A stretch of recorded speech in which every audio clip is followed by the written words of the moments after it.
नमस्कार। आज की खबरों में एक ऐसी सड़क दिखाएंगे जहां एक व्यक्ति आता है, बाइक से गिर जाता है। दृश्य आपको दिखाएंगे कि किस प्रकार से सीसीटीवी कैमरे में वो खबर कैद होगी। मगर मज़े की बात है कि उस सड़क की खबर हमने पहले भी लगाई थी और वो सड़क लंबे समय से उसकी सुध लेने वाला कोई नहीं है। तो साथ ही हम बताएंगे किस प्रकार से, क्योंकि बद्री खनन जो हो रहा है, बद्री माफियाओं के बारे में अलग अलग शिकायतें ग्रामीण अलग अलग तरह से नाराज़गी जाहिर करते हैं, मगर जब सुनवाई नहीं होती है और हौसले इतने बुलंद हो जाते हैं। कभी एक खबर हमारे पास आई है जहाँ स्कूल की दीवार तोड़ दी गई है, तो एक खबर हमारे पास ऐसी भी है जहां बजरी का खनन बेशुमार हो रहा है, बेतहाशा हो रहा है और बेखौफ हो रहा है। तो जी हाँ, पहले दृश्य जो आपको मैं दिखाना चाह रहा हूँ एमडी का जो वो एक मेन चौराहा है, जहाँ की जो नाली लंबे समय से टूटी हुई है, जिसकी कोई सुध लेने वाला नहीं है। हमने इस संबंध में विभाग से भी बात की थी, सरपंच से भी बात की थी, मगर कहीं कोई सुनवाई नहीं हो रही है। और ये जो सीसीटीवी की फुटेज आपको दिखाई दे रही है, जिसमें कि एक युवा अचानक उस बाइक से गिर पड़ता है, उसकी स्थिति समझ सकते हैं आप। और यहाँ लगातार दुर्घटनाएं होती है। पूर्व में बताया जा रहा है कि एक दुर्घटना हुई जिसमें महिला की शायद मृत्यु तक हो गई थी। और ये वहाँ हर वक्त दुर्घटना का खतरा बना रहता है। बड़ा ही व्यस्तम मार्ग है, राजसमंद को रेलमगरा कस्बे से जोड़ता है, आगे भी बड़ी महत्वपूर्ण सड़कें हैं। तो ऐसी स्थिति में जो ये विजुअल्स दिख रहे हैं, आप समझ सकते हैं कि आम आदमी कितनी ज़्यादा तकलीफ में इन छोटी छोटी समस्याओं के कारण है। महज एक नाली का क्षेत्र है जिसको ठीक नहीं करवा पा रही है ये पीडब्ल्यूडी की पूरी टीम। तो ये अपने आप में विचारणीय विषय हो जाता है। और विचारणीय विषय एक छतरी खेड़ा ग्राम पंचायत खड़ बामड़िया, वहाँ से भी निकल कर आया है। वहाँ से पूर्व में भी शिकायतें आई थी किस प्रकार से बद्री खनन जो कर रहे हैं वो बड़े बेखौफ होकर कर रहे हैं, उन पर कोई भी लगाम कसने वाला नहीं है। मगर आज के जो दृश्य आए हैं जिसमें ग्रामीण बता रहे हैं कि बद्री खनन माफियाओं ने वहाँ की एक स्कूल की दीवार तोड़ दी। विजुअल सब आप देख पा रहे हैं किस प्रकार से ये दीवार तोड़ दी गई है। और इस टूटी दीवार के साथ साथ ग्रामीण वहाँ चिंता जाहिर कर रहे हैं कि जब इतने बेखौफ है कि उनको किसी बात की चिंता ही नहीं है। अगर स्कूल में बच्चे होते तो एक दुर्घटना हो सकती थी, इसके अलग अलग नुकसान हो सकते थे। ये जो खामियाजा एक दीवार टूटने के रूप में आया, ये नुकसान बड़ा भी हो सकता था। किसी घर की दीवार टूट सकती थी, किसी घर की जो चार दीवारी है उसको नुकसान पहुंचाया जा सकता था। तो ये तमाम तरह की आशंकाएं भी ग्रामीणों के द्वारा इस पूरे प्रकरण में दिखाई गई और वाजिब भी है। साथ ही ग्रामीण कह रहे हैं कि हम बार बार लगातार रेवेन्यू विभाग में भी शिकायत करते हैं, हम खनन विभाग में भी शिकायत करते हैं, पुलिस से भी हमने गुहार लगाई है, मगर कहीं कुछ कार्रवाई नहीं हो रही है। तो ये अपने आप में बड़ा सवाल है।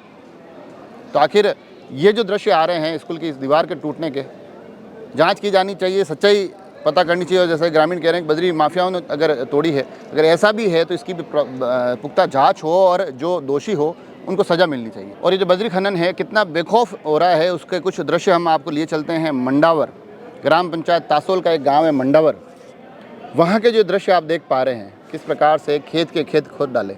मज़े की बात है कि वहाँ ना कोई लीज है, ना कोई अनुमति है, ना किसी प्रकार की कोई परमिशन है। और राजसमंद में तो अभी वैसे भी बद्री का कोई टेंडर ही नहीं है।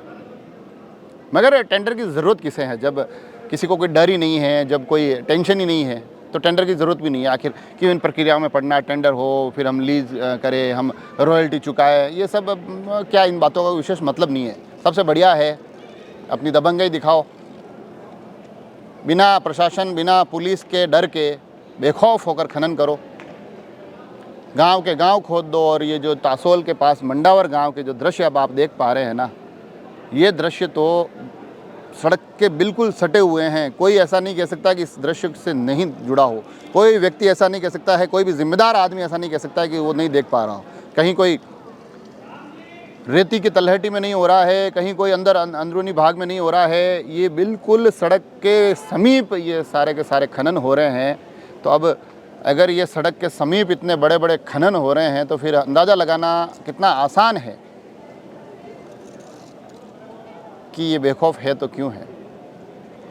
ये तंत्र जो पूरा गुथा हुआ है बद्री की उस अंदर से आने वाली तगारी फावड़ी की माध्यम से जो खुद खनन हो रहा है, वहाँ से लेकर इन गाड़ियों के सड़कों तक आने और सड़कों से फिर अपने मुकाम तक जाने के बीच में खनन माफिया से लेकर उनके तार कहाँ कहाँ इस पूरे तंत्र में जुड़े हुए, उनको समझना कोई मुश्किल काम नहीं है। मगर क्या करें, अब लोग हमें वीडियो भेजते हैं, विजुअल्स भेजते हैं, अपनी तकलीफ दिखाते हैं। और ये जो वीडियो जिसने भेजे हैं उन्होंने एक लाइन एक और लिखी है इसमें कि ये सड़क के बिल्कुल किनारे हो रहा है, लोग सभी जानते हैं मगर चुप है। और दुर्भाग्य ये है कि उस सड़क के किनारे ये रेती खोद कर ये स्थितियाँ हो गई है कि आने वाले समय में अगर ये सड़क यहाँ डैमेज हो जाए, टूट जाए, कोई बड़ी दुर्घटना हो जाए तो भी कोई बड़ी बात नहीं है। तो अब मैं भी आप तक ये खबरें पहुंचाता हूं, मुझे भी अजीब लगता है कि आखिर जब सारे लोग जानते हैं सड़क किनारे इस प्रकार के खनन होते हैं, मगर उसके बावजूद भी कोई कार्रवाई नहीं होती है। खान विभाग लगा हुआ है, रेवेन्यू विभाग लगा हुआ है, पुलिस है, प्रशासन है, ग्राम पंचायत है, सचिव है, मगर उसके बावजूद बड़े आसानी के साथ ये सारी चीज़ें हो जाती है। लोग परेशान होकर आखिर में हमें खबर भेज देते हैं, हम उनकी बात को आपके माध्यम से रख देते हैं, मगर धरातल पर कहीं कोई असर नहीं दिखाई देता है। क्योंकि जैसा कि मैंने कहा कि ये षड्यंत्र किसी एक का नहीं है, इस षड्यंत्र के अलग अलग तंत्र हैं और ये सभी तंत्र इस रेती के खनन होने के लिए अपनी जिम्मेदारी बराबर निभा रहे हैं। इसको रोकने के लिए कोई ज़्यादा चिंता में दिखाई नहीं देता है। खैर, आप सभी लोगों से मैं तो कोशिश करता हूँ कि हर तरह की खबरें पहुँचाऊँ। आग्रह है, आपकी भी ऐसी कोई विषय हो, ऐसा कोई खबर हो, ऐसा कोई मुद्दा हो जिनको उठा सकूँ, मुझे ज़रूर भेजें। जुड़े रहे राजसमंद एक्सप्रेस से। धन्यवाद।